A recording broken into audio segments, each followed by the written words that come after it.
And it says it's streaming. Let's see if it opens up on YouTube.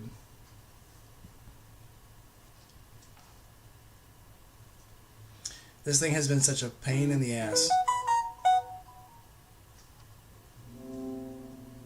Yep. No, I mean, there's a slight delay, but it's streaming. It says it started, but nothing's going. I see it on my end. Okay, I have the thing up, but is it actually moving? Yep, we are. And we are live. All right, well. So let's go into this. Let's shut down our volume. Well, that's twice in a row that it actually started like it was supposed to, and I didn't have to fight it. So, all right, let's start our music.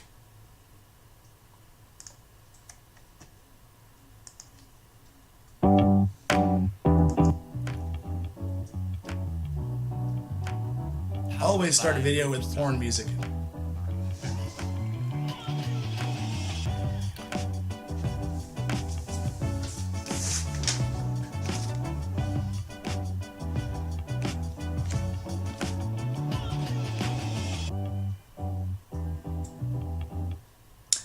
Welcome, everybody.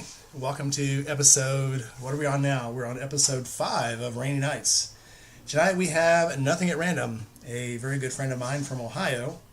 I'm actually very excited to do tonight's because, okay, I've gotten some messages. I know we do these streams and I'm always picking on Aaron, but Aaron is my friend. We are very good friends.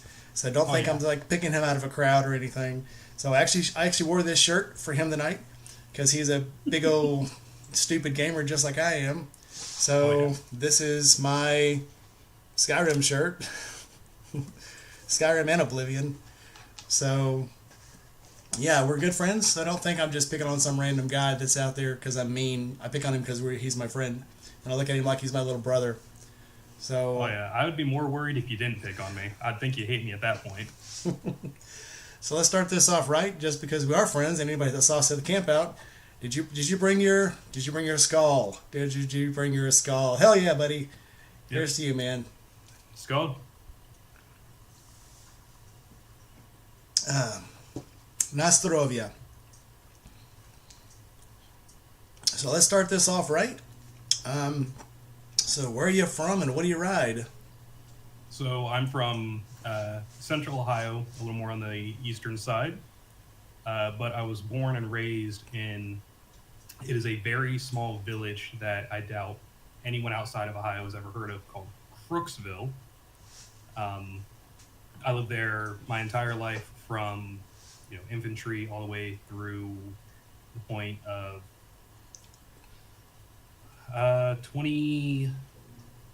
fall of 2017. I finally left my hometown after I got a job out of college, and I moved to the Whitehall, Groveport area of Ohio, or of Columbus, and that's not a very good spot to be in.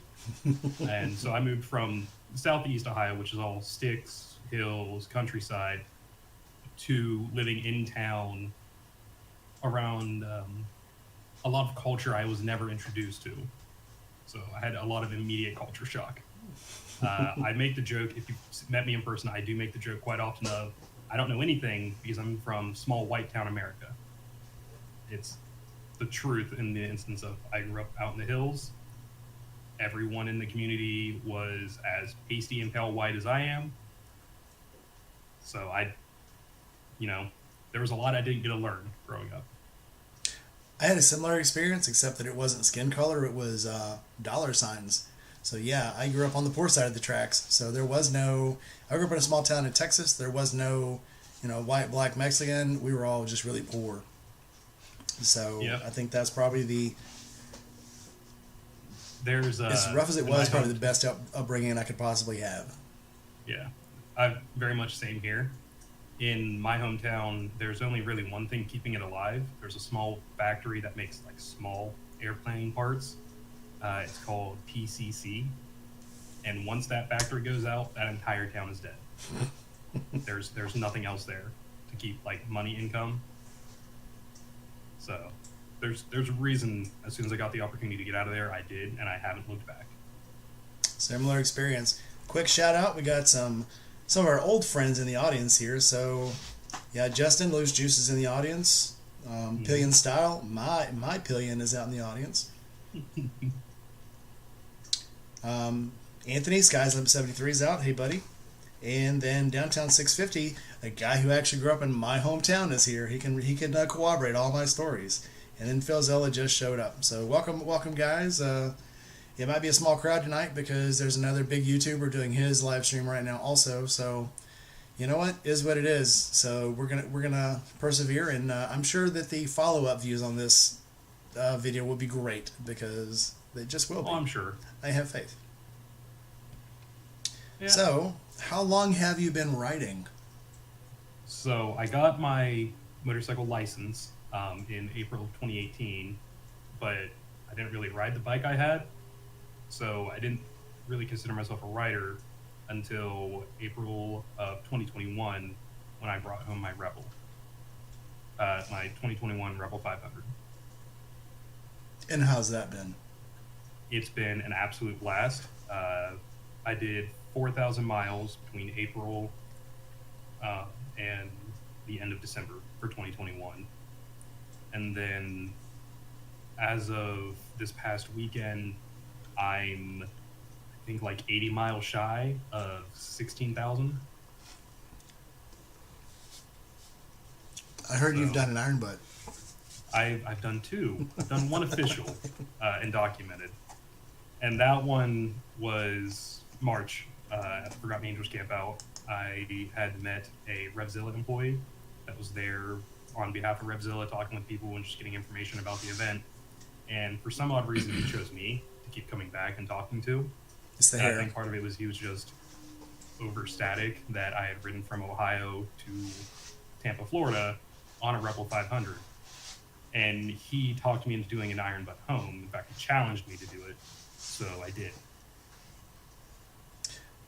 Downtown 650 is asking, have you seen the new 23 Honda Rebel 1200? I didn't know they were doing a 1200. I knew they were doing an 1100T. Well, we'll get back to that one. I'm gonna say that's a no. But they do an 1100. So we'll get back to this as a follow-up question. I already know the answer to this one, but are you a fair weather rider or a rough rider? I definitely fall more into the category of a rough rider. I think you've definitely heard some of my stories. No, tell me more. So the first time I got caught when it wasn't nice, it was like low 50s, and it was, I think it was May, so it was about a month after I got the Rebel, and Faro East, a local Harley dealership, had just started doing their Fridays at Faro's, basically their bike nights, and I was a fan of her two wheels, and she was thinking of going. So I decided, okay, well, I've not done anything more than ride in town, so I'll go there. Well, there's a huge rain and thunderstorm that was coming through that day, and I didn't realize that until I was up there and I saw the clouds that kind of came out of nowhere, and I checked the radar. It's like, okay, I got here, I've got like 5 minutes to spend, and then I need to leave. And I rode home, and I was probably about 4 or 5 miles from home, and then it just, the heaviest rain I've ever ridden in. And after that, I was like, okay, riding in the rain's not that bad. So as long as my ride doesn't start in the rain, I don't care. I'll ride in the rain, I'll ride in the cold. I've ridden in the rain and the cold, which was probably a really bad idea. About the only thing I haven't ridden in yet is a really icy road. So somebody on the direct message asked me why we're starting so late. It actually started on time, but because I have a 30-second leg from Riverside to YouTube, and any of you who have been in our Weirdos Assemble podcast know why that is. Why? So I don't think anything like that's going to happen here, but some things do happen sometimes that people go, whoa, I didn't mean that, take that off, I don't want to say that. So that lag gives me time to take things off. So that 30-second to 1 minute lag from, it says it's going to start at 6, and at Riverside it does start at 6, but by the time I stream it over to YouTube, through OBS. OBS probably has its own lag. That's probably why it's closer to a minute. That's why there's a little lag before the video starts. But keep coming back. We're here now that I know what I'm doing. Hopefully there won't be any more late videos. So I that's think that that. makes it more entertaining. So you kind of touched on this one, but how did you get into motorcycles? So, like I said, growing up in Southeast Ohio, I spent a lot of time at my grandmother's house, and they lived at a particular intersection where bikes would always go through, because it's an intersection on State Route 37 to 93, and it will take you out for the triple nickel. So come riding season, you could be outside on the front porch or inside, and you'll see and hear poker runs and just people going to ride the triple nickel goodbye all the time. And I was always fascinated with that as a kid. And I assumed that my family was against it because I'd heard a lot of negative comments about street bikes when I was really young. So it kind of stayed as a silent passion for myself. And at the end of high school to starting college, I had actually just started to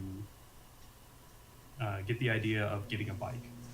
And I did a lot of research, and I was actually thinking of getting a Honda Grom as my first bike, because I'm not mechanically savvy.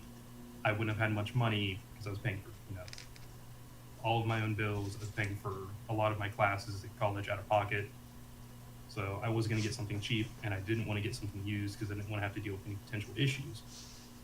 And I never told my family about it. And I even had like a secret little book that I was keeping it in because I thought my family was totally against riding.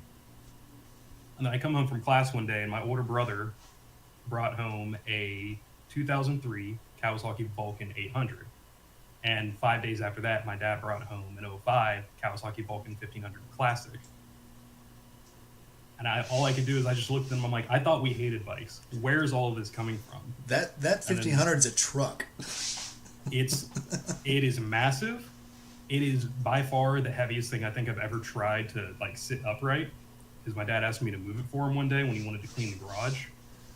I sat it up and I started backing up. I said, no. I put it back on the kickstand, and I told him, like, no, you're moving that. I'm not going to be responsible for anything that happens to this. In the words of Homer Simpson, the biggest thing so far. So far, yes. Because you're going to ride my bike. You're going to get on my bike. You're pretty adamant about that. I love it when people ride my bike, and I like to watch their faces, because me being when I got that bike in 2019. I had been riding for probably 35 years. And when I got on that bike, it was unlike anything I had put my ass in before. And I could not stop giggling riding that bike. So I love to see the looks of people when they get on that bike and they go, oh my God. So I'm looking forward to you getting on that bike. That. No, I get that, because it's been very similar experience with putting people on my Rebel. Anytime somebody wants to ride it, I hand them the keys and let them. So far, the only person that I've seen ride it and not have a huge smile has been Nicole. Everyone else that I've handed the keys to, and they're like, it wouldn't be great for this and that. I'm like, yeah, but they still had a lot of fun and said it would be a great bike for in town, short trips, what it was built to do. The Rebel 500 and 300 were not meant to be road trip long distance bikes. They were meant for people living in town to ride around town. Maybe go out on some of the twisties on the countryside and come back. 2-hour ride tops. They were not meant for, Ohio to Florida via I-75. Okay, so Jason Fortuna asked, and Justin answered him, what did you ride for the Iron Butt? And it was the Rebel 500. I think you deserve 2 gold stars for that. Yeah. That's... No, I don't think it's that impressive. I know other people have done the same thing with the 500, an older 500 even. I mean, if we used Shaytree as an example, he rode, a Silverwing, which was a 500cc all the way from California to Tampa. But that's actually a comfortable bike. So I had a Silverwing 650, and it's actually a comfortable bike. I've actually ridden that bike on a full day trip with me and my wife on it, the 650. Okay. So It is an absolutely awesome bike. I am totally. The reason they don't make that bike anymore is because Moto Guzzi, sorry Nicole, but Moto Guzzi sued them for the engine. So Really? it's yes, and it was something the Honda was used to at that time because they had previously got sued by Harley for the American Classic Edition, and then they got sued by Moto Guzzi for that opposed V twin. So they made it for about a year and a half. They only got the 650s. I think they only got a little over 1,200 into the States. So if you see a Silverwing on the road, the original Silverwing, that is a very classic piece of value. Value is to the customer, but that's an absolute awesome piece of machinery. Okay. And there's not many of them. I'll keep my eye out. If I find one, I'll let you know. Yeah, absolutely. And somebody else private messaged me with an anonymous, but I know it's somebody that we know because they asked, "Why don't you have a sticker yet?" Why? So, part of the reason I don't have a sticker is I never intended to make a YouTube channel. And when I did start making videos to post, it was very much on a whim and kind of spur of the moment decision. And I like the idea of it more to document my own adventures and everything that I do that I am very passionate about, so that I have something to look back on in the future. And if other people enjoy watching the content, that's a bonus. Maybe I even get lucky enough that inspires somebody else to ride. So as to why I don't have a sticker yet, I only really recently started to think about it and kind of formulate a design in my head. And I've compiled a list of some artists I want to reach out to and, get pay them, obviously, get a couple designs made and pick out whatever one I like the most. So it's on the list to do. I just haven't done it yet, but I should probably try to do that before the March camp out. You make a very valid point. So it's not a very big deal to me that I can ride my 1600cc motorcycle from Memphis to Tampa. And when people say, "Wow, you rode it that far," I'm like, but wait. I know someone who rode a 883 all the way from Ohio to Tampa, and I know someone who rode a 500cc from Ohio to Tampa. So what I did, not a big deal. So you do inspire people to go, I don't need a 1800cc motorcycle to do a long trip, because you did it on a 500. Yeah, right. And I agree with that. And my mindset at the time was, it's a bike, it's got an engine, it has two wheels, it goes in a straight line. I can make the trip, and if I don't, I'll worry about it then. I used to say the difference between a 1600cc motorcycle taking a 1,000-mile trip and a 600cc motorcycle taking a trip was just the time it would take you to get from one place to another. Yeah. But what was that thing you did again? An iron butt? Yeah. So that's out the window. It's absolutely doable on a 500cc motorcycle. Oh, absolutely. It will definitely take you longer, especially for doing interstate. Just because the gas tank, at least on my Rebel, is not very big, and the engine displacement being a smaller engine when you're going interstate speeds, especially when you get into Georgia and Tampa, where they like to go as fast as they want, and you're trying to not get run over. Say that word again. They go as fast as they want. Yeah, and you're trying to not get run over, you're going to lose all fuel efficiency. So, like, if I'm just going 55 max, your typical state routes and non-interstate highways, I can get probably around 180 miles out of my gas tank. I had to stop about every 80, 85 miles going down I-75, because just going 75 to 80 miles an hour on the interstate just ate up my gas. So you can do the trip on a small bike, but there is that you're going to have to make a lot more frequent stops. It's the same thing on my bike. I used to like to tell people, it doesn't matter if I'm in town or if I'm riding on the highway, my bike gets 45 to 50 miles a gallon. Until I went to Tampa. And as soon as you pass Lakeland, actually as soon as you pass Tifton, Georgia, until you hit Tampa. That bike only got 35 miles a gallon because I literally had to drive 85 miles an hour the whole way. Because if you don't, you're dead. Yeah. No, You will get splattered. You have to stay in that far right lane.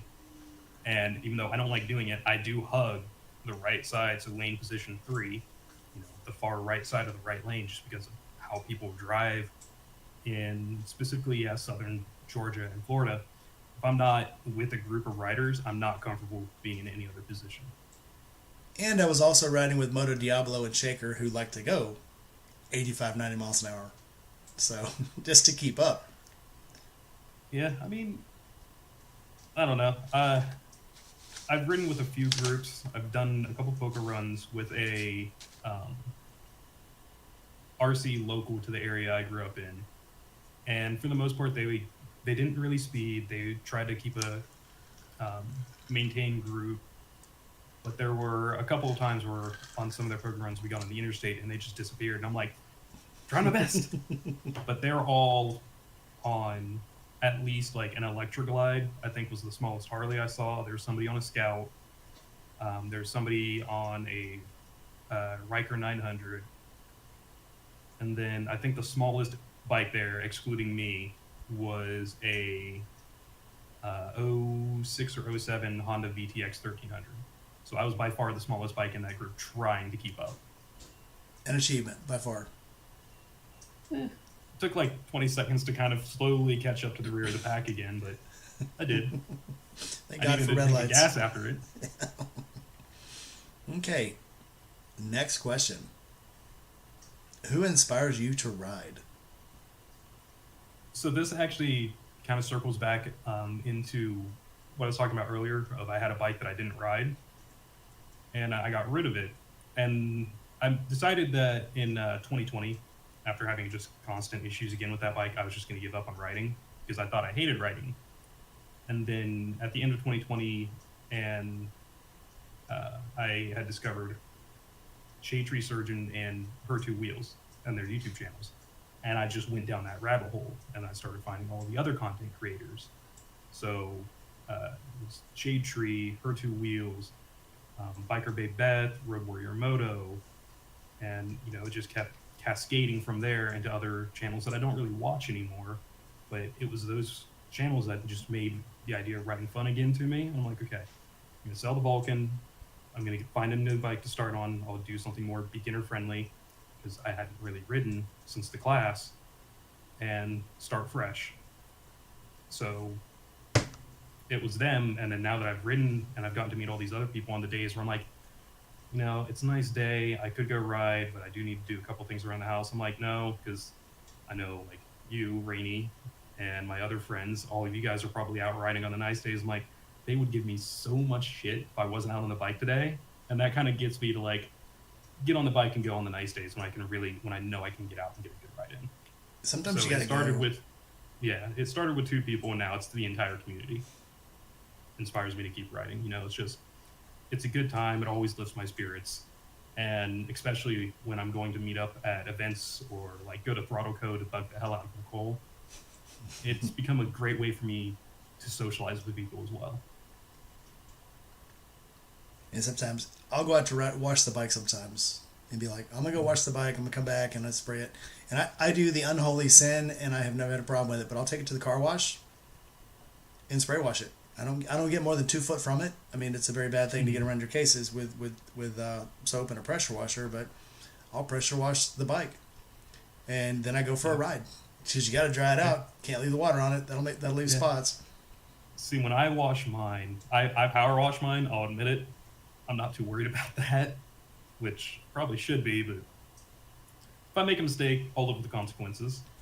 But I've got then you can learn maintenance. It's on the docket to do. But I've got some of those microfiber towels specifically for like wiping down wet cars and stuff after you wash them, just to help with spotting. So yeah, I'll do that, and then I'll take it on a ride just to get those nooks and crannies I couldn't reach. Mike, the fictional man, Joe showed up. Everybody say hello to Mike. He is Seven's buddy, who we saw. We did not see him wreck his bike. Mike, are you doing okay after the wreck? It's been a while now, but I heard you're actually out riding again because Seven told me. So hope you're okay, and hope you're out riding that bike now. Speaking of people, Yeah. Speaking of Mike, Sid, Seventh Sentinel, has made some plans that her, I, and Mike are going to meet up somewhere this summer. yep. So whether it means I go out to Jersey or they come to Ohio or we meet somewhere in the middle, I think there are plans for us to all get together. Shit, let's all go. Why not? I'm absolutely game for that. I think it'd be awesome. We just need to get Mike some interstate miles so he's used to it.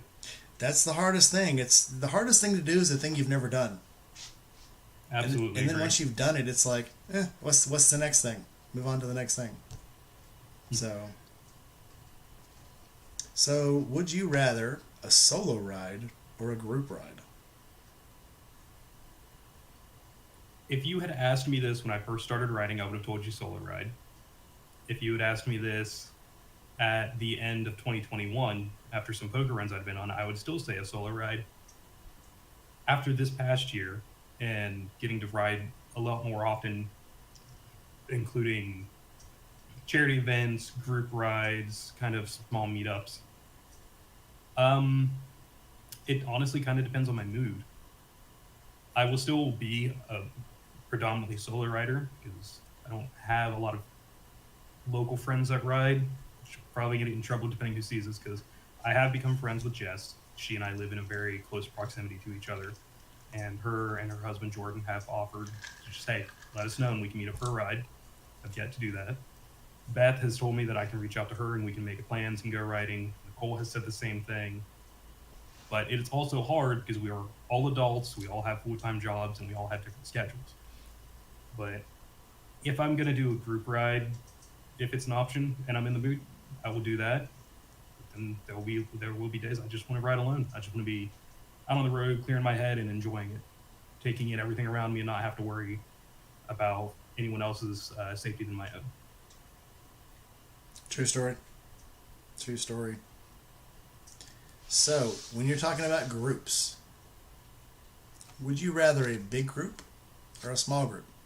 Small, all the time. Until the Forgotten Angels group rides, the biggest group ride I had been on was one of the poker runs with that RC, that local RC, and it was maybe 25 to 30 people, and it gave me a lot of anxiety. And then I went down to Tampa, Florida for the Forgotten Angels March camp out of 2022. And then I did that group ride. I did a small group ride to Birds from the campground with, I saw them leaving and I just panicked because I didn't know where I was. And I was like, I don't want to ride around Florida alone. So I jumped into the tail end of the group ride with Jess, Laren, Josh, and a couple other odds members of the so last family March. down there. March 2022. I hopped in when I saw them leaving last second, followed them to Burt's, and then that massive group ride back. It terrified the hell out of me because I was in the middle, but I had people on bikes passing me left and right, even though we started staggered, and then I think people were just upset that they were behind a smaller bike and just started passing me my left and my right, and that was freaking me out. Because at the time, I had only had, at that point, like 5,000 miles of experience under my belt. I was still super green novice rider. But I've gotten to ride later in the year, later of 2022, with groups of about a total, including myself, of 4 to 6 riders. And those rides always felt great. Those small groups, because we didn't have to worry about blocking traffic, we didn't have to worry about stopping at lights. The pacing felt right. There wasn't a whole lot of the slinky effect, which drives me up a wall. I didn't have to worry about people passing me on my right and left because they didn't like how slow I was and how when we go to a really fast pace, it took me time to catch up. So I would prefer a small group of about, I'm going to say 6 people, tops. The best ride I took in Florida this last time in October was the rides we took to breakfast.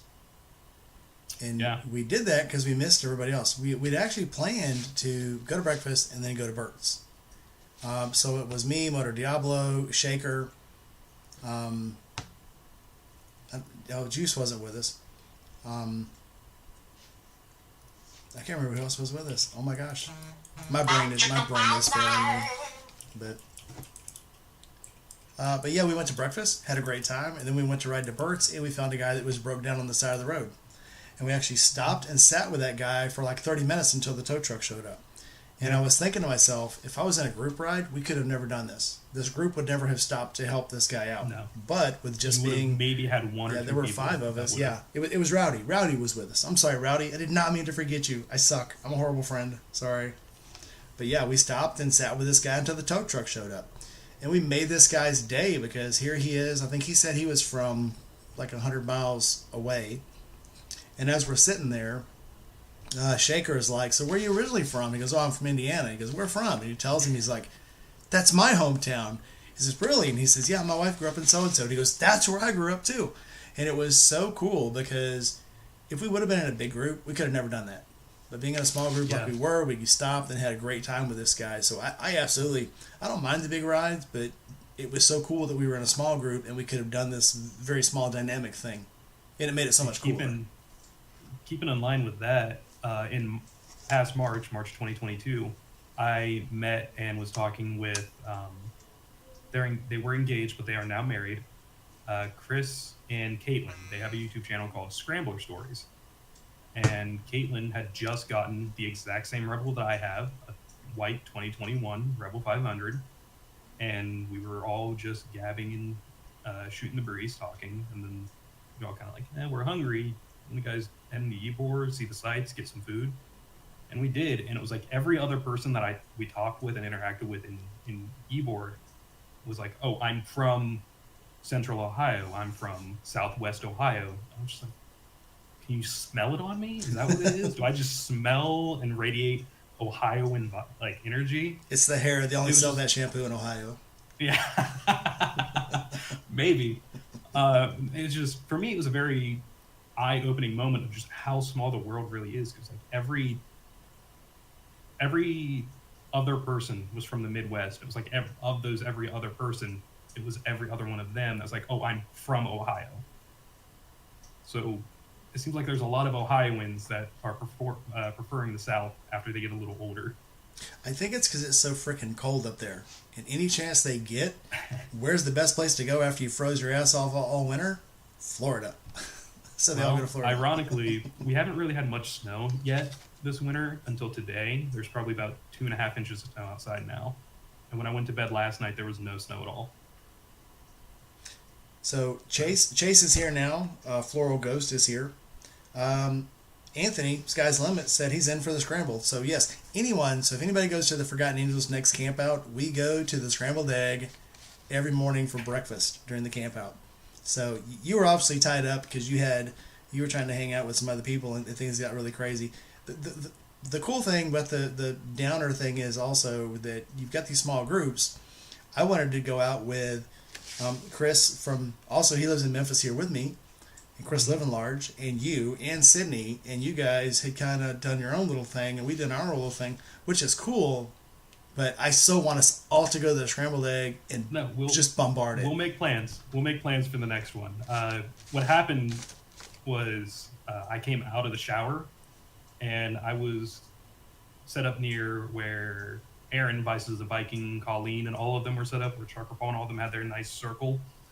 And when I was coming back to my tent, Aaron looked at me, he's like, you hungry? You want breakfast? I was like, yeah. It's like, all right, get your fucking clothes on, get on your bike, follow us. I was just like, okay. You just do what she says. Do what she says. Yeah, she's mean. I ended up telling a couple other people about it, and the only other person who took me up on joining us was Parker. She's like, but I don't want to ride. So I joked, I was like, oh, just get on the back of my bike. I totally expected her to say no. And she's like, okay, let me grab my helmet. It's like, and I started panicking because like I've never had a passenger before. I had no idea if my bike was going to handle a passenger well. I didn't even know if a passenger was going to be comfortable on it. And after we got there and we came back, it's like, how'd I do? She's like, no, you actually did pretty well. I was like, cool, because I was terrified. Like, anything wrong happens, she's going to kick my ass, and then Chase is going to kick my ass, and then I'm going to be embarrassed. But it all went well. So, Steve is here from Indy Ridge. Anybody doesn't know, I'm going to. I don't think this is a secret now. Sorry if it is, Steve, but yeah, I'm going to actually be doing a interview with the owner of Indie Ridge coming soon. That is huge for me because he'll be the biggest person I've had on the channel so far. So, if you guys don't know, Indie Ridge is a company that I absolutely support. They don't pay me to say this, but they absolutely. I love their gear, and I love it so much that I asked to be a tester, and I test out their equipment. So, a couple other guys on the channel here, if you've seen it, in our little group, Indie Ridge is probably the best boot you can probably buy. Steve hates when I say things like that, and he sees things like that on video, but it's an absolutely awesome product. And anytime I bump into people, I tell them, you have got to try these boots, you have got to try these gloves. And I have given these things away before because I believe in them so much. One, because when we went to Eureka Springs, everybody was freezing their ass off, and I gave away a bunch of gloves up there because people were freezing to death, and they were very happy to get those gloves. So everybody, anybody that got something from me in one of these campouts, the headscarf or the gloves, you can thank Steve for that, because that was. I mean, hearing how much I believe you, Journey of Jerry, and Goon have praised Indie Ridge, I'm actually looking at getting a pair of their boots here very soon. I'm torn between a couple of designs or of the models. I just need to choose one and get it, and then I will gladly give any feedback on them that I can come up with. Then we might. I've been having a hard time finding riding gear that I really like. I know we've talked in the past about I have a really hard time finding gloves. I've had almost as hard of a time of finding a pair of boots at work. We've talked about my two boxes of gloves in my garage. Yes, that I used to go through because I had a glove for each different occasion, and now I have literally 2 pairs of gloves I default to, and that's all I wear because it's all I need. So, Steve says Crow 4 is Crow is my favorite boot, and I was actually just talking to Steve the other day. Crow is my favorite boot of all time, and he swears Crow 4 is 10 times better, and I'm going to try them out because I want to. Absolutely. There you go. Steve threw the gauntlet down. Crow 4 is the best boot ever made in the entire world. There you go. But Aaron, we will talk about this. Yeah, I mean, I might have something for you. Okay. Yeah, I mean, I love the look of them, so. They're sexy. Anybody that saw me at the October campout, that's the boots I was wearing. People kept asking me about my boots. That was my boots. Those black ones I had on with the black and red shoelaces, that was my boots. So, yeah. But let's not make this about me. Let's make this about you. What was your favorite moto meetup?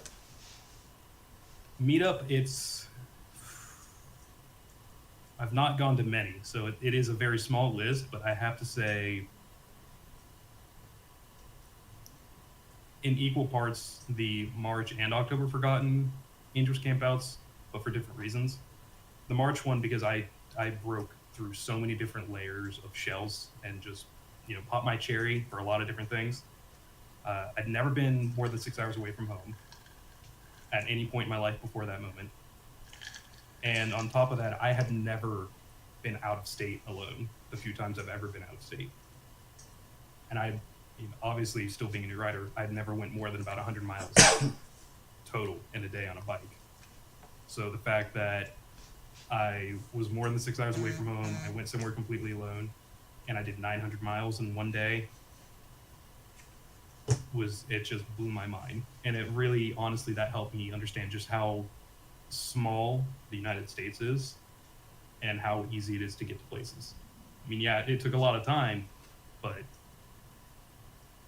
the journey's part of the fun. Speaking of getting your cherry popped, what's it like to be abducted by 10 women at a motorcycle rally? Okay. Inquiring minds want to know. God, have I and obviously give me the backstory. Oh, I know this story. Yeah. I'm trying to figure out I don't know if I mentioned this. I heard it from the source. No, I heard it from the other source. Okay. All right. So, a little bit of context, so it doesn't sound like I was kidnapped. The camp out at the quarry that was hosted by Renegade Babes back in, I think it was July 2022. I Yes, Juice. I figured you were probably one of the inquiring people. Um, I heard about Camp Out at the Quarry through, I believe, one of Whiskey Chaser's videos talking about it, and I looked it up. I was like, oh, this is in Ohio. This is on a weekend. Absolutely no reason I shouldn't go.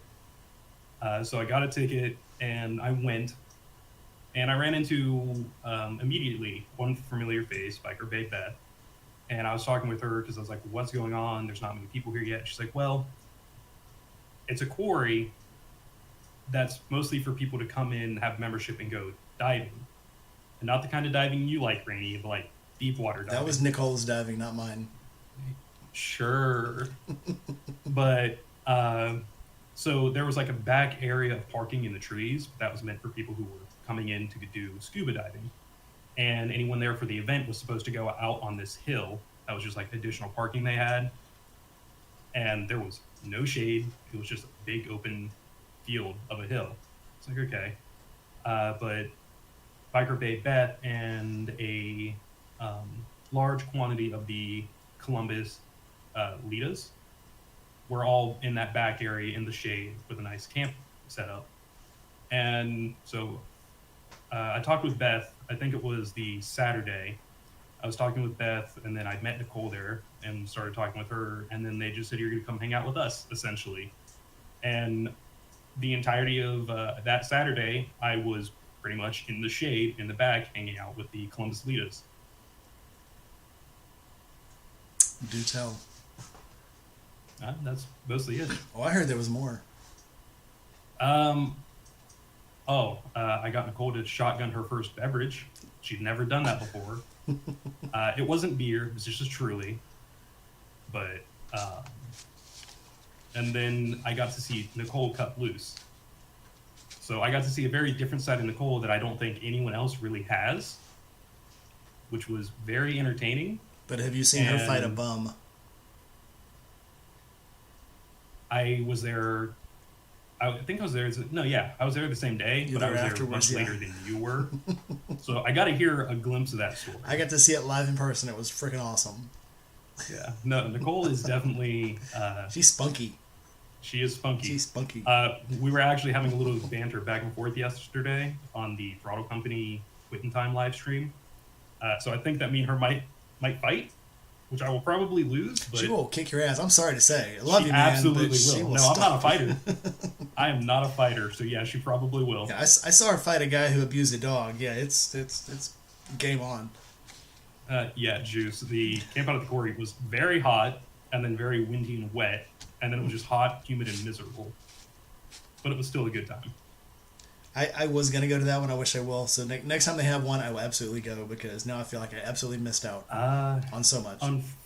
I haven't seen anything online about them hosting another one, or if they will. I don't know if they'll call it Camp Out at the Quarry again, and it definitely won't be at that location. There was some issues that came up. It went under new ownership and management, I think like a month before the event, and they were trying to tell everyone, or they were trying to tell Sassy, the owner of the Renegade Babes brand, that they were no longer going to let the event happen, and they were going to do, I think, a full refund, but they were just going to, like, right there, just say, no, we don't want a bunch of bikers here.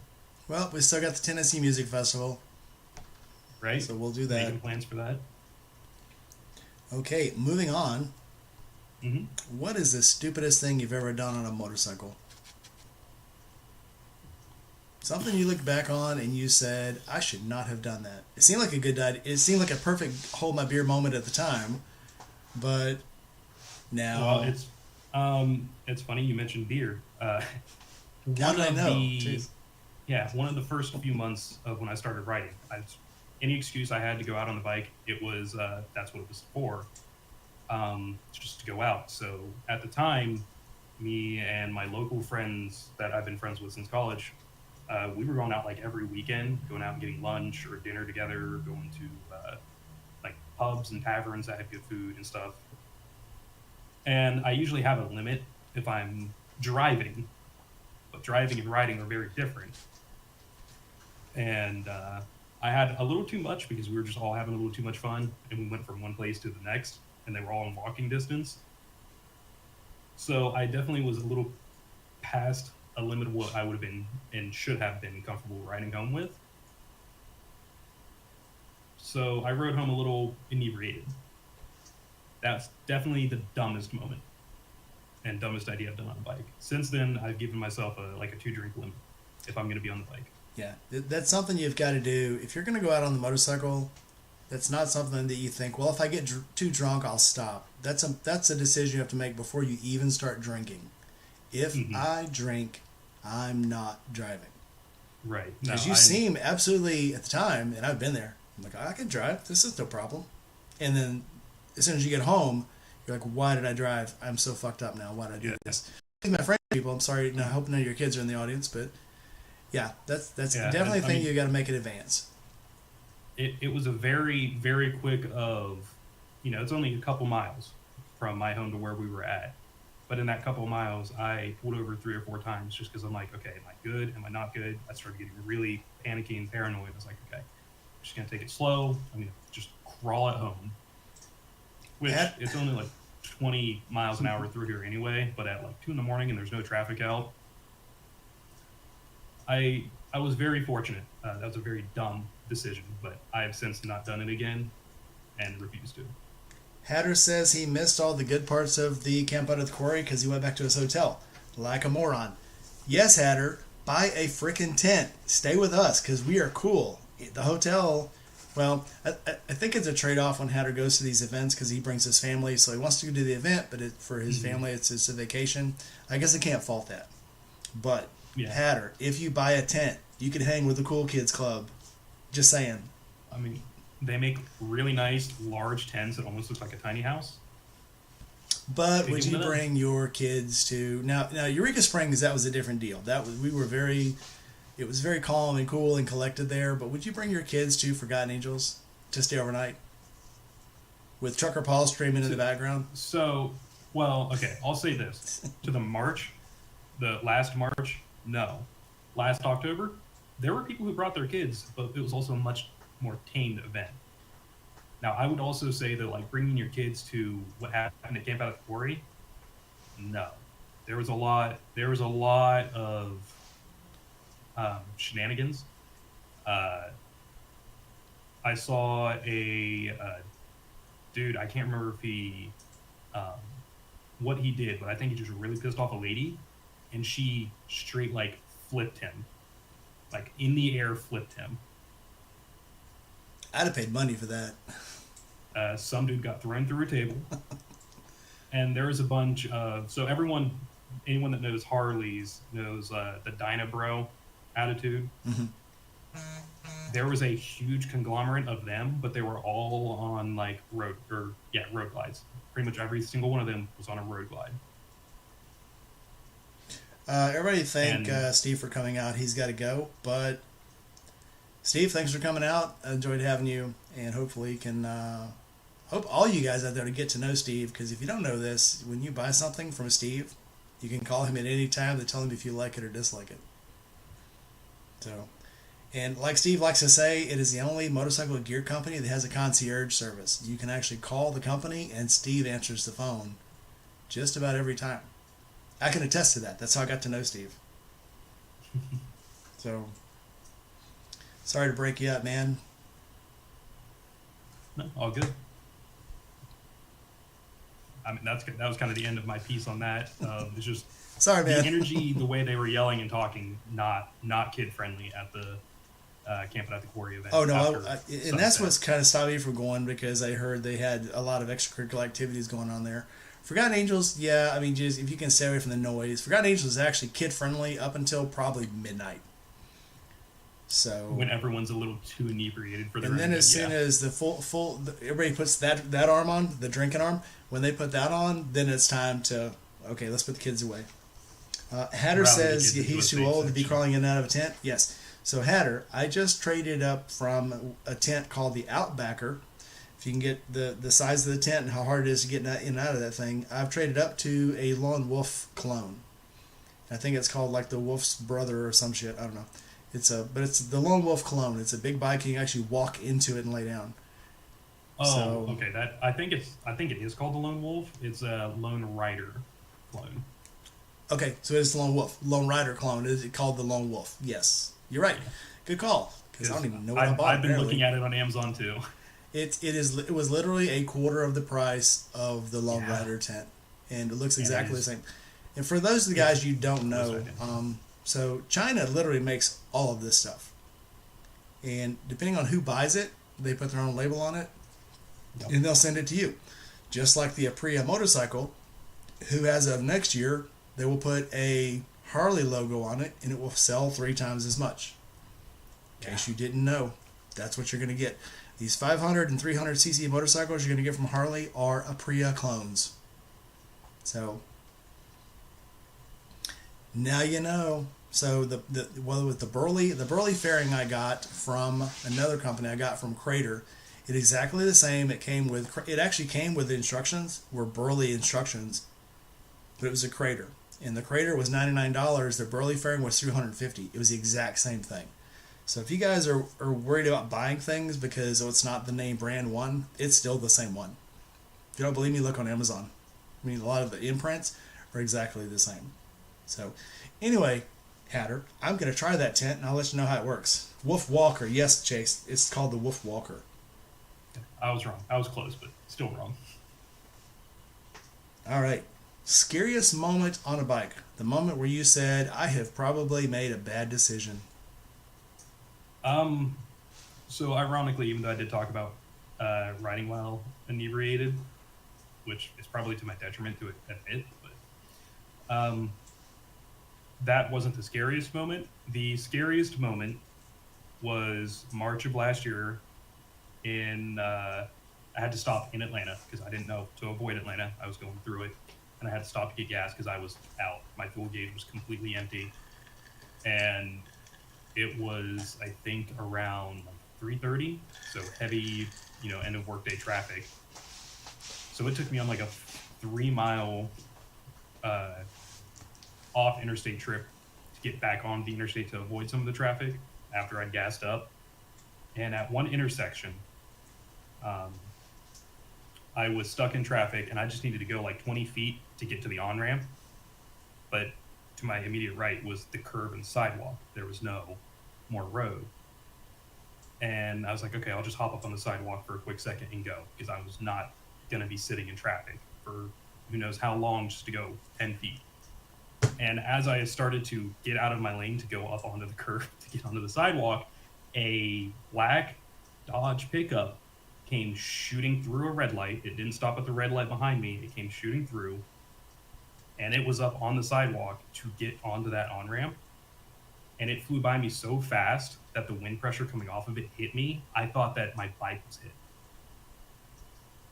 hit. The wind pressure, that shark was hauling so much ass that just like the wind pressure knocking me sideways, I thought there was connection between my bike and that. So I just sat there half out of my lane onto the sidewalk, looking at my bike like, what happened? Checking, make sure my front end was still there, looking at my crash guards, my highway pegs, everything's fine. But I saw skid marks that weren't in front of me. In your pants? Were they behind you? Oh, no, yeah, I definitely needed to change of underwear. But at that point, my adrenaline, I didn't even have a chance for the adrenaline in this bike because I didn't see it. I just heard it.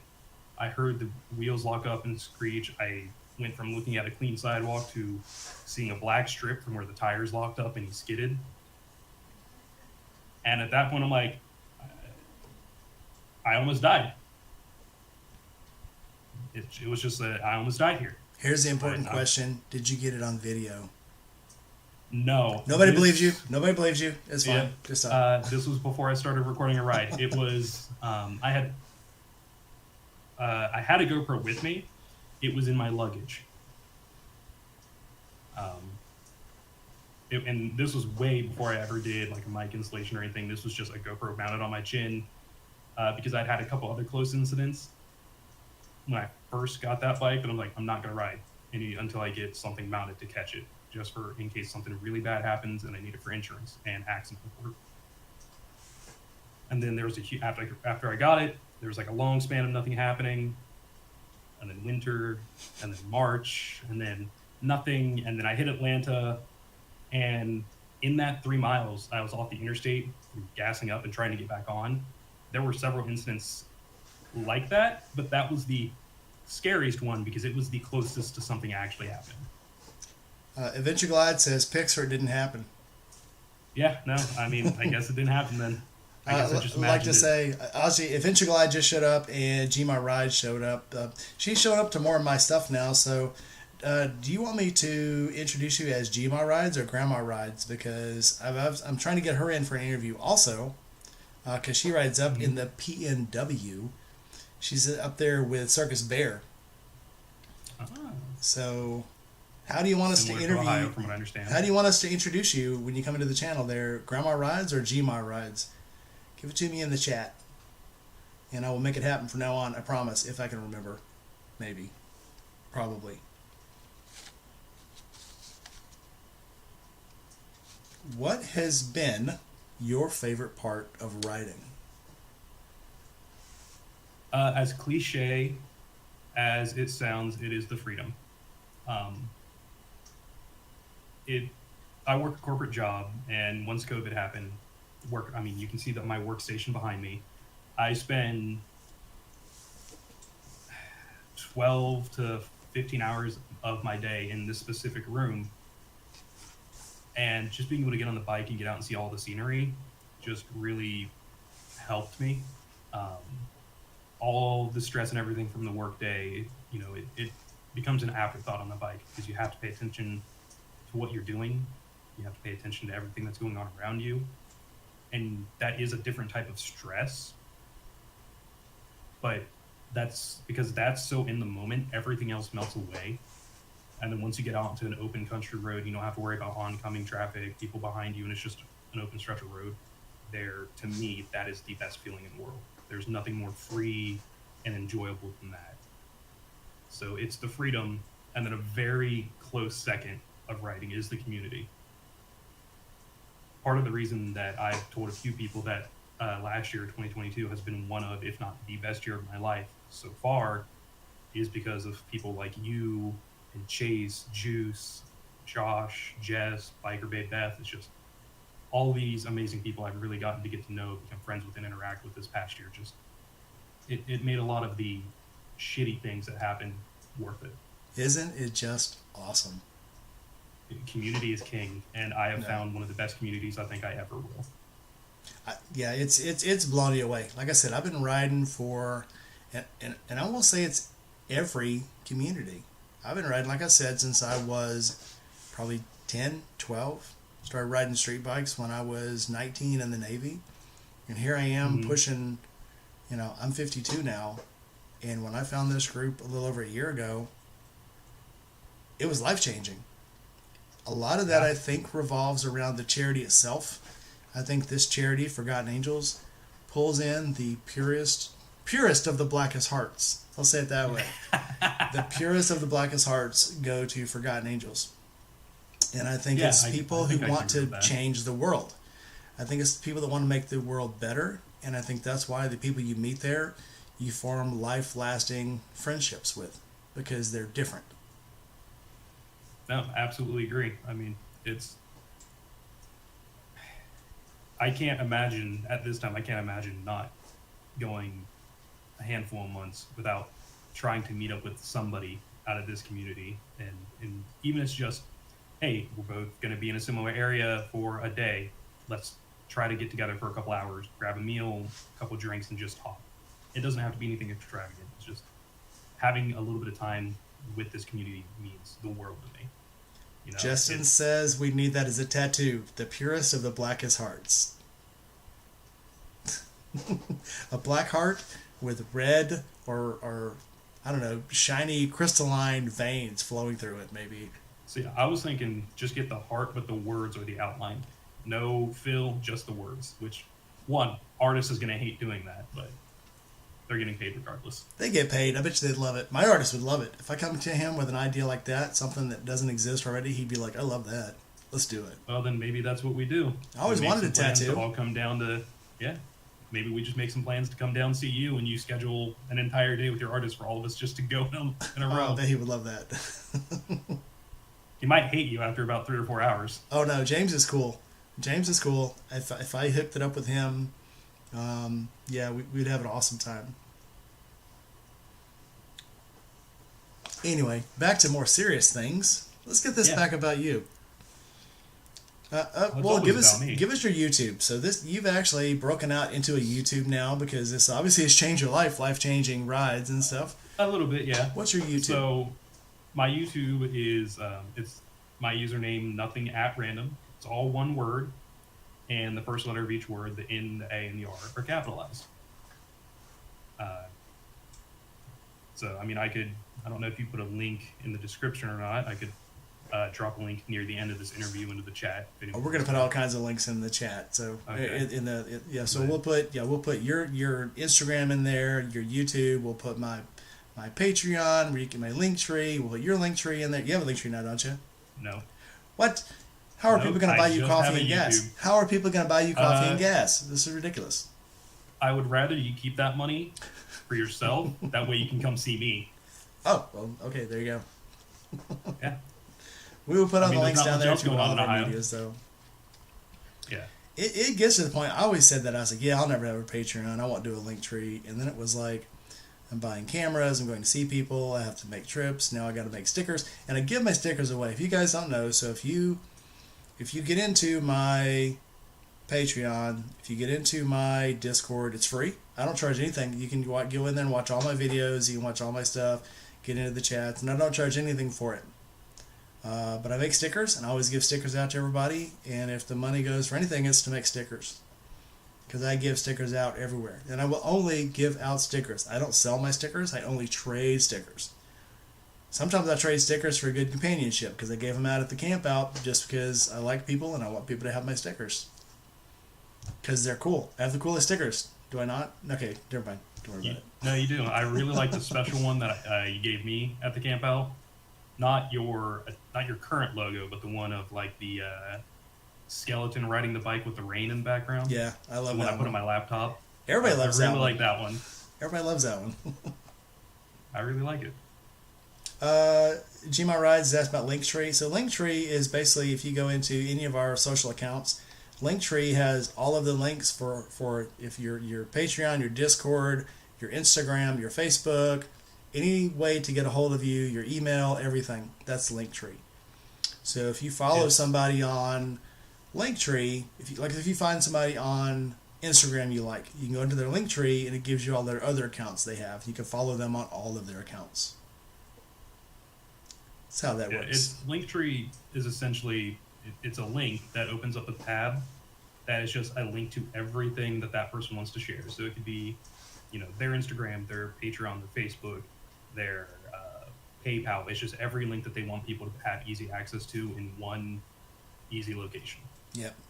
And it's a blessing, it really is, because I think I've gotten more followers on Instagram because people go to my Patreon or go to my YouTube and go, wow, that's cool. I want to follow everything. It really does. For a creator, that's gold. For a creator to be able to have everyone go to every one of their sites and follow, that's gold, because then you can see all of our stuff. So, anyway, rolling on to the other question. Let's get it off money for a while. Let's get to the other questions. What is the most frustrating thing about riding a motorcycle to you? So for me, it's two things. It's the how many close calls there have been, even as a new rider. Granted, some of that is probably to my own inexperience, but also just the sheer lack of concern other motorists have. Part of the reason I originally got a GoPro to mount my helmet, like I stated, was just near calls. I had regularly in town, where I'm at, people just shooting out and cutting me off because they don't want to wait at a light. They want to turn right immediately, even though I'm already coming through the intersection. And it's just that is my number one most frustrating thing, is the lack of concern and everyone just having to be somewhere now, and not just disregard for safety of everyone else on the road. And continuing with that, like the first time when I was learning to ride on the interstate, the first time I'd ever got on the interstate, I just got on from an on-ramp, and not even a mile down the road, probably a football field length, there's another on-ramp, and I'm in the right lane. So I move over to make room for the oncoming traffic, and the lady that comes right up to my right and starts to come over into my lane, even though I'd already moved over, I kid you not, is holding the wheel with her pinky, balancing a plate of spaghetti, and eating it. And she's coming into my lane, and I'm looking her in the eye. If she would have turned left at all and looked, she would have been looking me in the eye, and she's still encroaching on my lane. And I'm on my Rebel. I can't open it up and go forward, so I just had to roll off the throttle, apply some brake, and drop back. And she just kept coming. Didn't even know I was there. I've told this story before. In Europe, a lot of countries in Europe, it's illegal. They don't even have cup holders in the cars. Because it's illegal to eat or drink while you are driving, because you are conducting a professional act when you're driving. Right. When I was in high school, tiny, easily forgotten high school, but we still had foreign exchange students coming from, it was always either Germany or Austria. And one of them came over, and the first thing she said when the faculty member that was housing the student picked them up from the airport, she was looking around the inside of the car and was asking all these questions of like, what is this? And they're like, it's a cup holder. And that teacher drove a BMW. And she's like, why do you have that? Why do you need that? And she they had a very long, in-depth conversation about why that's a stupid idea. Yeah, it's hard for them to fathom. One, because a lot of European countries, you're going to be in the car. Unless you're driving to the countryside, you're only going to be in that car for about 10 minutes. Yep. In America, just to get to work, you might be in the car for an hour. So it's a different world. But two, like Japan, I like to say there is no accidents in Japan. If a truck pulls out and hits you in Japan, it's your fault too, because you're considered a professional driver and you should have avoided that accident. That's why you'll see a lot of, if you go to Japan, you'll see a lot of cars that are banged up. Because one, you need a certificate from the police to get your car fixed. It's the same thing in Kuwait and in some of those Mideastern countries that have a lot of money. They'll wreck their cars and leave them on the side of the road, because to replace the car is more expensive than just going and buying a new car, because you've got to get a certificate from the government to get it fixed, and then you have to give it to a body shop to get it fixed, and it might be there for a year because they're in no hurries. Yeah, you'll see a lot of like. I used to drive through Kuwait, and there were there were like Lamborghinis and Ferraris on the side of the road just piled up. They just leave them on the side of the road because it costs too much to fix them. I didn't know that. Yep, buddy.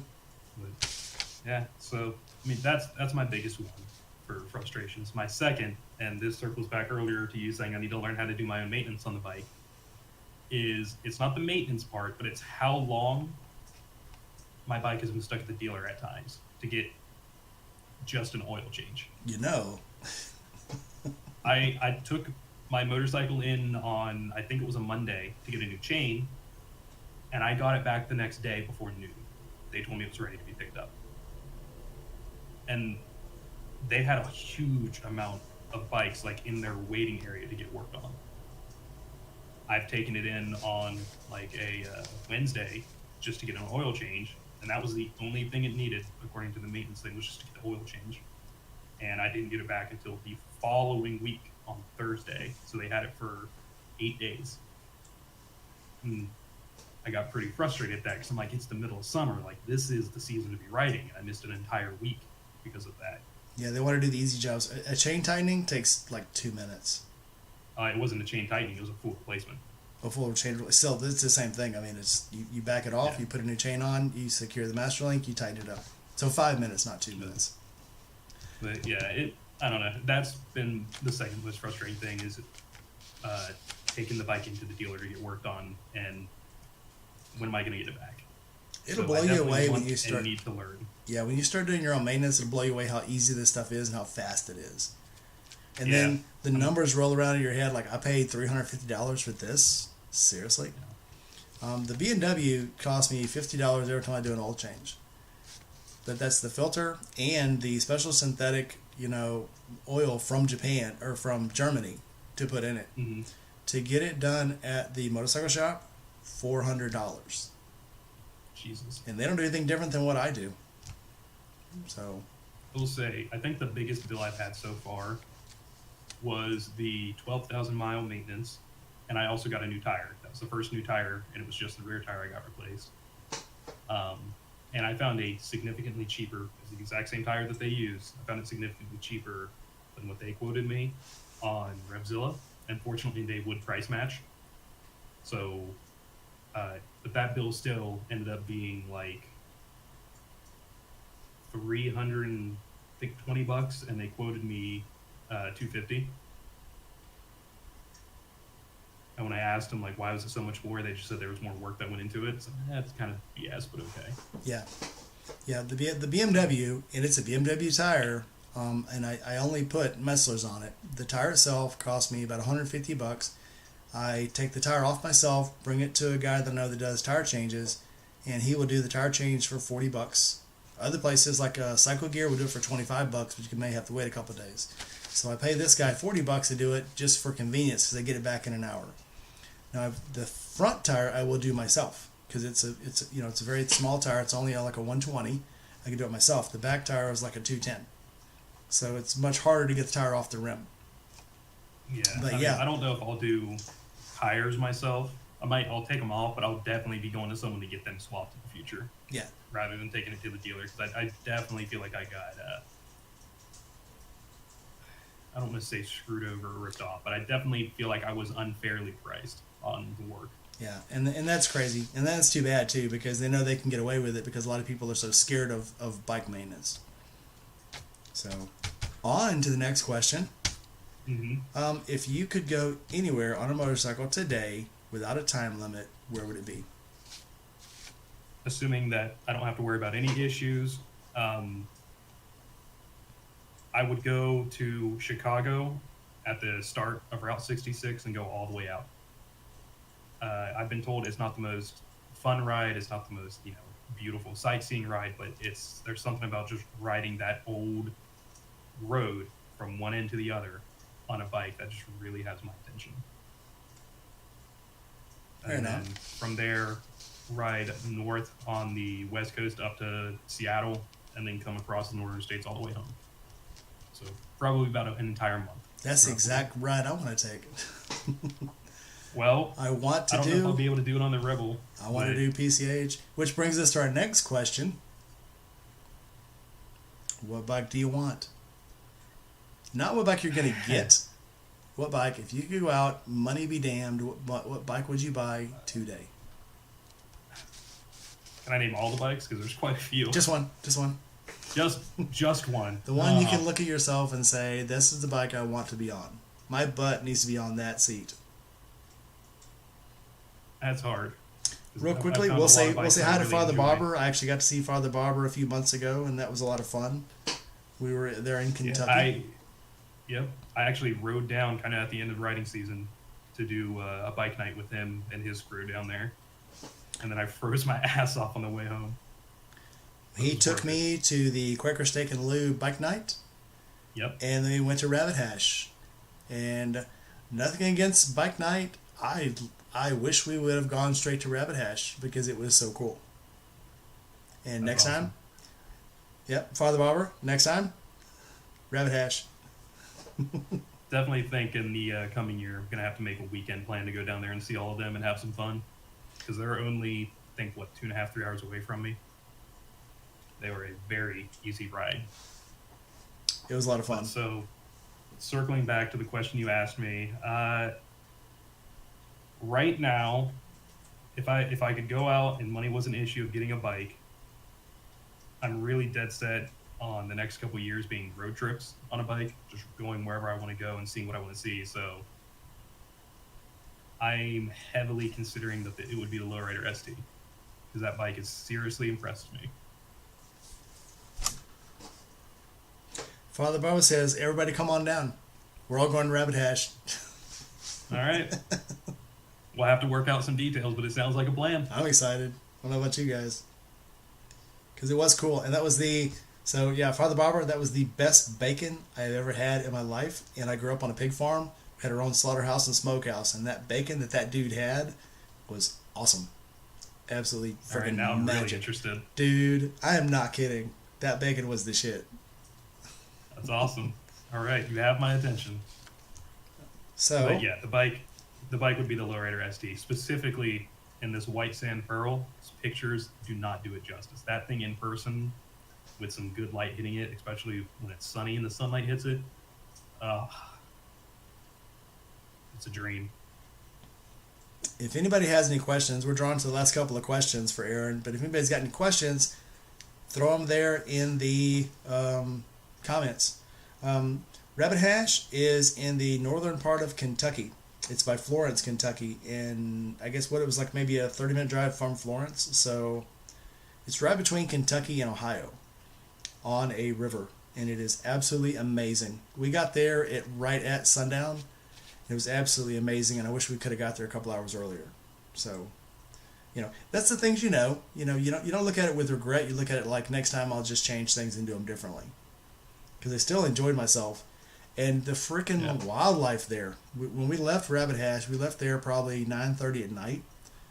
And I'm not kidding, probably 50 deer laying in someone's front yard when we rode out of that road. It was insane. And they were huge racks on these things. They must know they're safe because they were like, yeah, we're chilling, whatever. It was amazing. Oh yeah, I have had to play dodge the deer coming down my street to come home a couple of nights in the middle of summer because I don't know where they're bedded down at, but they're always in my front and backyard. And I think one of my neighbors likes seeing them so much that they've been throwing apples out because I've seen a bunch of them conglomerated around a pile like in the middle of the night once, just nomming on something. I have a question for you, Aaron. From Downtown 650, he says, what advice do you have for riding long distance on the lower CC bike? So Downtown 650 has a Royal Enfield 650 Metro? Yes, a Downtown 650. Interstate. Okay. So I can only speak from my own personal experience with my bike. I've not ridden what he has. Royal Enfield wise, I've only ridden the Himalayan and the Scram. But with my Rebel, rub it in. Even though with my Rebel, definitely getting a good seat. So I have a Corbin Gunfighter seat on my Rebel. It was a $500 seat, and it is beautiful. But even with that, after about 3 hours, I start to get pretty saddle sore. So getting some type of gel or air pad would be a huge help. When I've traveled the few times I've been on a time restraint or constriction because of my job. I don't have a whole lot of PTO accessible to me. So I take the interstate. Both times I went to Florida on the bike, it was I-75 all the way there and back. I personally, if I had the availability to take the longer route and avoid the interstate for most of the ride, I would recommend that. You're going to enjoy it more. You're going to have more fun on the road. The interstate is pretty boring, especially at 4 in the morning when it's just you in a long, dark road. And pace yourself. If your gas tank can go for 200 miles without stopping, and you can do that, do it. But if you can only go about 100, 120 and then take a break, then do that. Find the pace that works best for you and stick to that. Good advice. So, have you inspired anyone to ride or wrench on their own bikes? We know wrenching, maybe not, but no. Who have you inspired to ride? Not, 'cause I don't even wrench. I'm gonna inspire you to wrench. We're gonna do some wrenching. Maybe. I'm getting a little bit of flack from some of you guys for not working on my own bike, but that's understandable. I'm slowly going to start acquiring parts. My first project this spring to do is to clean out my garage and organize it and start getting some tools that I think I'll need. Yeah, you have a garage, so there's no excuse. You can put a heater in it, and go out there and do whatever you need to do. Very valid point. As to have I inspired anybody, I would like to think I've inspired somebody. I have a friend who lives about 40 minutes south of me in a town called Lancaster. And we hung out a lot this past year. And we were On several occasions, I've ridden my bike down to hang out with him. We had a couple of nights where we did what he would call mead and magic. I'm a huge nerd, as Rainey said at the beginning of this, but I also Say that with pride. I am a huge nerd. So I play a game called Magic the Gathering. It's a trading card game. It's a very old trading card game. And he would host get-togethers at his house, and we would do mead and magic. Everyone would bring a bottle of mead, and we would sit down and play Magic and drink mead. And on a couple of times I rode my bike down, and it went from him never talking about motorcycles to he's like, maybe motorcycle would be fun. It looks like fun. To he started asking me about bikes. And we've now had many hours of conversation about the different types of bikes, types of riding, the MSF course, gear, and it's gone down a huge list. And he doesn't ride yet, but he is interested in taking the MSF course. And I don't think I can totally take credit for inspiring him, because it sounds like he has had interest in this in the past. But I never heard about it until after riding his house a couple of times on my bike. So I might not be his inspiration, but I'm definitely kind of helping to push him toward seeing if maybe he wants to be a rider. Sometimes all it needs is a little push. My friend Downtown 650, he's ridden before, but I think after watching me ride and seeing that, you can be in your 50s and re-enter the world of motorcycles and have an absolutely awesome time, and it will take you away from everything. So I would think, and you can tell me if I'm wrong, Downtown 650, I think I inspired him to get back on two wheels. And I can say this for a fact, he has absolutely loved being back on a motorcycle, because his Instagram used to be going to parties and drinking and food, and now his Instagrams are motorcycles, and here's my tent, and here's my pack out for this weekend, and this is where I went. So absolutely, without a doubt, he has been made better by riding that motorcycle. I love it, yeah. Well, and kind of sticking in line with that, being in 50s and riding, there is another local to my area rider with the YouTube channel. His name is Old Man Ronan. He is, I can't remember, he's in either his late 60s or early 70s. And I've been to his property, I've seen his garage. He has a garage full of bikes, mostly Harley. But he does have some Royal Enfields, and a lot of his YouTube content is around the Royal Enfields. Specifically, and most commonly, he has I believe it's a 2020 Royal Enfield Himalayan that he does all of the work to himself. He's done all the maintenance himself. He's done some aftermarket stuff to it himself, and he rides the ever-living hell out of it. And I love his channel. I love him as a person. I love watching his Royal Enfield content a lot. But recently, he has been diagnosed with cancer. It's in his esophagus and in his liver, and they've been treating it pretty aggressively. So he hasn't been able to ride and make content because of it.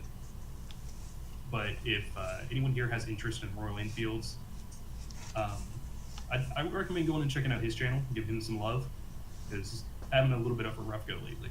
If you got that link, now I know he's got a fundraiser going on. If you have that link, throw it down in the comments where people can follow it. If you give $5, $10, $3, that's yeah.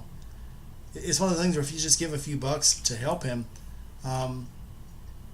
the act of the support sometimes does a whole lot more than the actual support. So, and if you don't want to give any money, drop him a line and tell him that he has a food truck, and I've seen 3 different people go to his food truck and talk about how awesome his food is. He is a gourmet, and I think that it's just go by there and say hi. Unfortunately, he won't be doing the food truck anymore. He will not be doing the food truck. So there's his Instagram. I just posted in chat. I'll grab his YouTube here in a second. But Old Man Ronan, he is a phenomenal human being. I love him to death. He's a great person. He is a phenomenal chef. He does all of his own sauces, seasonings, like all of that he does himself. Sausages, he does all of the meat grinding, seasoning, and putting them into the tubes and everything himself. He is just a genuinely good human being. And my heart sank when I heard that he has when he made the announcement about having cancer and closing down his food truck. And I've reached out, I've told him, I've told his wife, because they live close to me in proximity, if they ever need help, let me know. And he's been posting on his Instagram stories a couple updates of his treatment, how things are going. He is also, he has his own website, which you can find for his Instagram. He's selling a bunch of new stickers that he's released. So if anyone here could give him a little bit of love, I would greatly appreciate it, and I imagine he would love it too. So I'm sorry to kind of jack your stream like this. Oh no, dude. This is we have another friend who's been fighting cancer now for, I'm not sure how long Matt has had cancer now, but I've been following Matt for almost 2 years. And so it's not a death sentence when they say, oh, by the way, you have cancer, because Matt's been, and look at what Matt is doing. Matt drives from Texas to Tampa every 6 months with his motorcycle. So it's not a death sentence. He's surviving. He's living. He's living his best life. Yeah, but I knew that doesn't mean Matt support's before, not awesome. I knew of Matt before the campouts. I never really watched his content, and I'd never talked with him at all. October, I got to Forgotten Angels Thursday night, and I talked with him and Trucker Paul by the fire, by the stage in Link that night, and Matt kind of told me his whole story. I don't understand how he's walking, let alone riding and doing all these trips. Because he's a boss. He is a boss. He is a total badass. He is an amazing person. He had a treatment literally 2 days before the October campout. Yeah. And then said, okay, well, I'm me. going to get all my shit together and load my bike up on this truck, and I'm going to Tampa. Because he's just a boss. He is one of those guys who's decided life is not going to take him down. If you do not follow his channel, it is the funniest shit. So Matt is just, it's probably, it's 9 Mills on 2 Wheels is his channel. He's a few years older than me, and he rides this boss-ass V-Rod. Yep. And he looks like a guy in his 20s when he's riding it. And he gets video of all these chicks checking him out when he's riding his bike. And it's kind of funny. It's definitely a eye-catching. Yeah. Oh, him and the bike is eye-catching. It's, he's roaring up on that big V-Rod with the special exhaust and shit, thrumming it. And I saw one today, some chick in a truck was checking him out, so he rolls, he rolls up beside her and hands her one of his coins. He hands out poker chips. And this chick was probably 25, And she's like, oh, thanks, oh, so cool, oh, that's so cool. It's like, if she only knew, I literally probably, I've got 3 kids older than this girl, so too funny. But anyway, it's fun to watch his videos. 3 kids older than me, dude. His actually, I think we talked about this. My third daughter is maybe a year younger than you. Maybe I'm 26. Yep, she'll be 25 in April. So okay. That is not a hookup. No. Nope. Nope. But hey, why are people not hitting my like button? What's wrong with you people? Maybe hit the like button. Maybe they should lick it. At this point, lick the button. Lick, comment, lick subscribe, and hit that bell. Lick and then comment what the lick is like. So, second to the last question. Guys, get your questions in now. We only got maybe 10 more minutes. If you could tell a new rider today one thing you had to learn the hard way, what would it be? You're going to make mistakes. You're going to make mistakes. You're going to mess up. You're going to get hurt, but don't let it scare you or stop you. A little shut the hell up, Juice. I would not be a good son-in-law. I have a rule. Don't date friends. Don't date friends' kids. And as many people as I'm friends with, don't date friends' grandkids. Don't date friends' grandmas. I don't know about that one. Keep moving. The weekend after I got my motorcycle license, I took the Vulcan out for my first ride ever. First street ride. First ride on that bike, first ride being on the road ever. I went down. It took a lot of skin off my arm. It scratched the hell out of my helmet. It dented the tank, and it bent a bolt on the bike. I was real pissed off about it, but it happened. Fixed it, got the bike running, had some good rides, and then it had other issues that were unrelated. And then with my Rebel, going back to, not long after I got it, me and a bunch of my friends, we'd always meet up and go places. We would commonly meet at my house. They kind of blocked off my garage, so I couldn't get to my garage. So I just parked my bike in my lawn, not thinking about it one day. And I came out an hour later, after everyone was leaving my house, and it had fallen over because the kickstand sunk into the ground. And it didn't damage the bike, but it still made me mad. And then there's been, just issues on the road of like stalling my clutch, not fully taking the shifter up and getting caught in between gears. It's just little mistakes like that. They're gonna happen. Don't get frustrated. Don't get flustered. It's all part of riding. All right. Any more questions? I'm actually looking for a question that the Pillion had gave me that she had written down, and now I can't find it. What the hell? Maybe she'll come in and ask it herself. Pillion. You could just yell at her. Get her attention. Oh, she's on the stream, so she'll see this and then come in. But yeah, she had a question that she wrote down one time. It's like, oh, that's a good question, and I put it down beside the monitor, and now I can't find it. Well, damn it. Well, here's one for you. So, if you were not on a motorcycle, you never discovered motorcycles, where would you be? Probably miserable somewhere, drinking and playing video games. Okay, hold on. I have a guest host. Well, you look terrible. We all look terrible.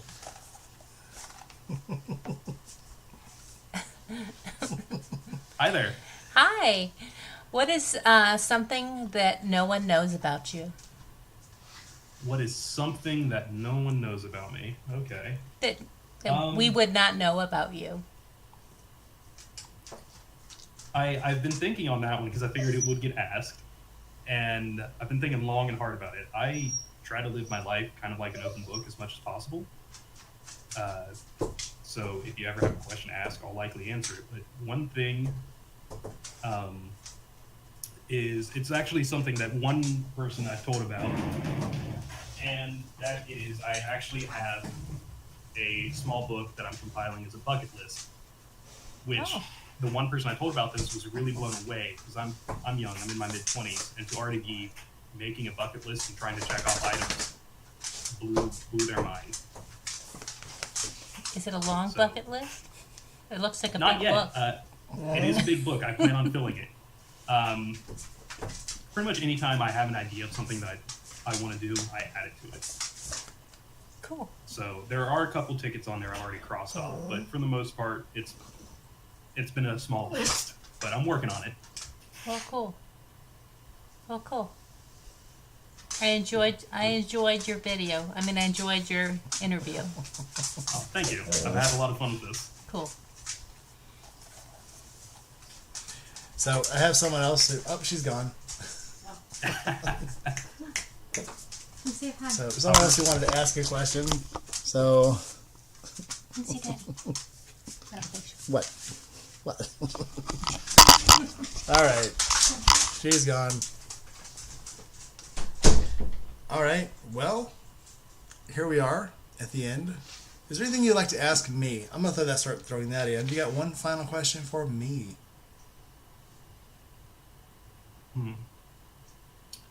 I wasn't prepared for that one. One question for you. Does anybody in the crowd have any questions? I guess I got two questions. Okay. So to kind of circle back to the question you asked me earlier of if you could get any bike right now, what would it be? Huh? What? I'll ask you that same question. The You could get R18 any bike right now. The R18 The R18. Transcontinental. Oh, no doubt. Can you have that, Tim? Okay. Yeah, no doubt. And Anytime somebody gives me a chance in one of our discussions to show a picture of a motorcycle, I'm like, oh, look, here's a motorcycle. And I do the R18. So, all right. This And then my is next one, the Wolf Walker tent. it is the Wolf Walker tent. I'm actually planning on doing a review on it. It is huge. So, whereas the Brokeback Mountain tent that I had weighed probably 8 pounds, this thing probably weighs closer to 25.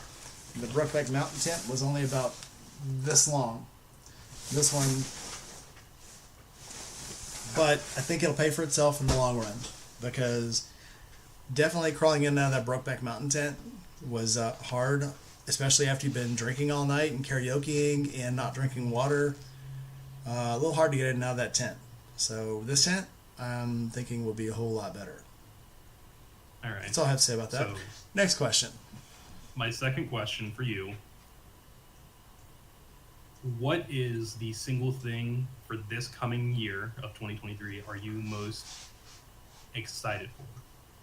Is it going to be a video you have planned? Is it an event you've not gone to? What is the single most thing you're the most excited for? That's hard. A lot of this is premonition, things that I'm looking forward to that people have said would happen that may not happen. So I guess I'm not going to count those. So the two things. I mean, if you voice them, you might manifest reality. So if anybody doesn't know, I had this wild hair one night, and I said, I like doing these interviews because these interviews are cool. I like getting to know people. So I wrote this guy and said, hey, I'd like to interview you. Keanu Reeves. And actually got a not a response, but a like from his company, Arch, and I'm waiting for a response. I did get a response from Zach Kortz from Revzilla. I also sent out a question, or a request to his buddy Errol Henning, also from Revzilla. So that's what I'm looking forward to, is actually getting some big names to do these interviews. I love doing these interviews. Now, as everybody knows, I've said earlier in the cast, Steve from Indie Ridge has agreed to come out of his shell, and I will be the first person to ever interview him and show his face on the internet. Wow. He has only shown That's up on kinda cool. He's shown up on the internet one time in a little 10-second clip for some special boots that he was putting out through Risk. Okay. So I will be the first person to actually interview him. So that's exciting. And he said he would do that, so probably that. Now, as far as events, obviously, Forgotten Angels March, Forgotten Angels October, and the Tennessee Music Revival in May. Now, Other than if that, you get, I'll take it as it comes. all right. Now, if you get Keanu Reeves into a video call, I will be immensely jealous, because like he is the one famous actor that I actually would like to meet. And the interview will I go don't like care about this. any other one. It'll be me going,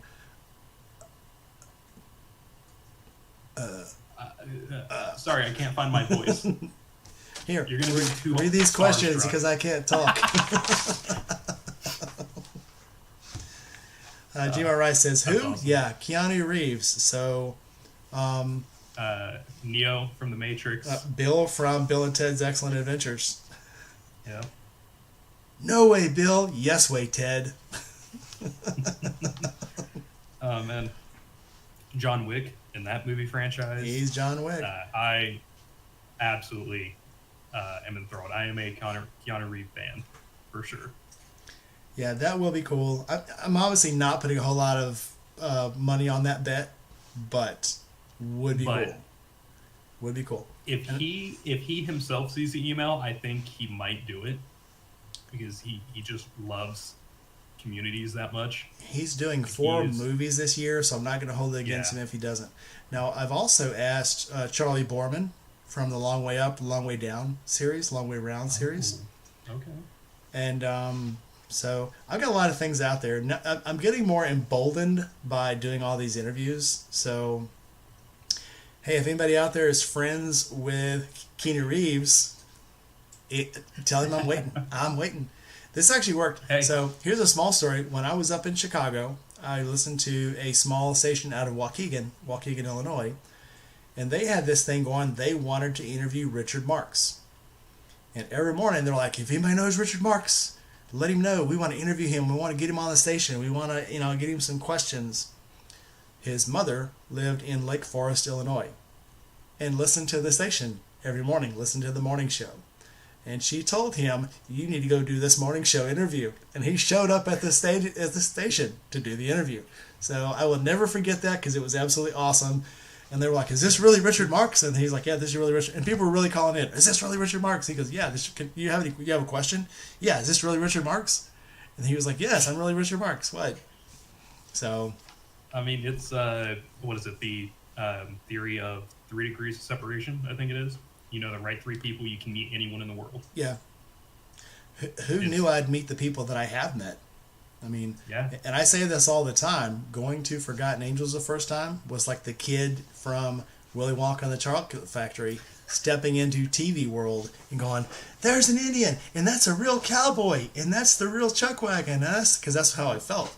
Seeing, Shade Tree and Biker Bay Beth and Her Two Wheels.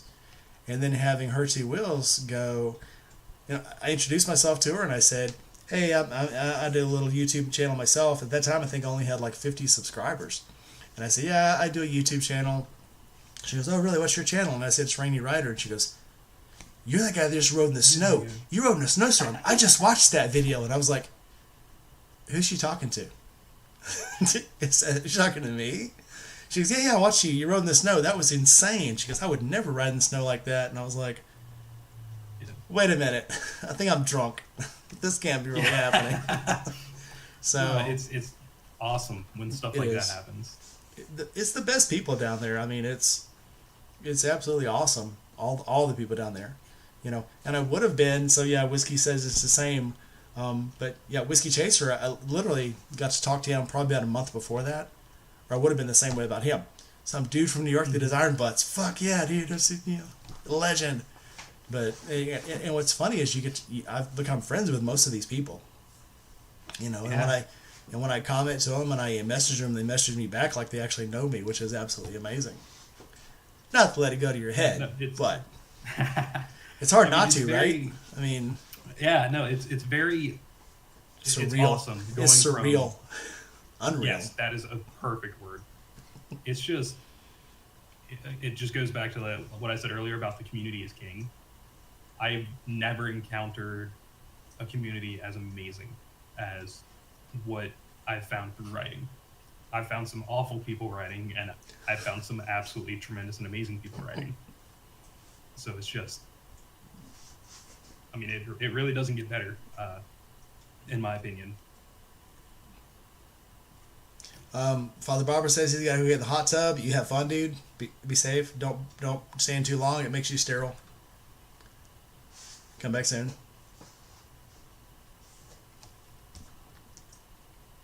Well, I have had a blast.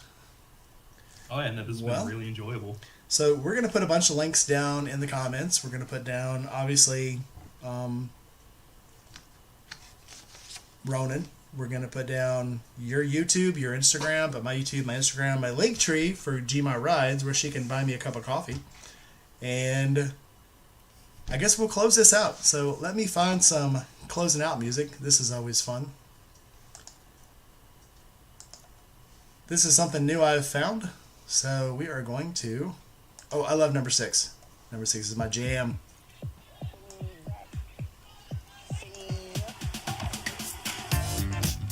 Alright guys, this has been Rainy Nights. Tonight's guest has been Aaron. Nothing at random. So, if you like what you see, like, subscribe, comment, hit that bell, share it with your friends, and come back next. I have these Saturday or Sunday night. You gotta subscribe, and you gotta get on the channel to find out, because I like to stay flexible. Some of my guys can come on Saturday, some of my guys can stay on Sunday. If you luck out, or if I'm lucky, I'll have someone Saturday and Sunday night, but always at 6 o'clock. So until next time, be safe, stay up on 2 wheels, and don't get hurt. And don't be afraid to do your own maintenance. Aaron. All right. All right, Aaron, if you want to stay on, we will close this. Thanks, everybody.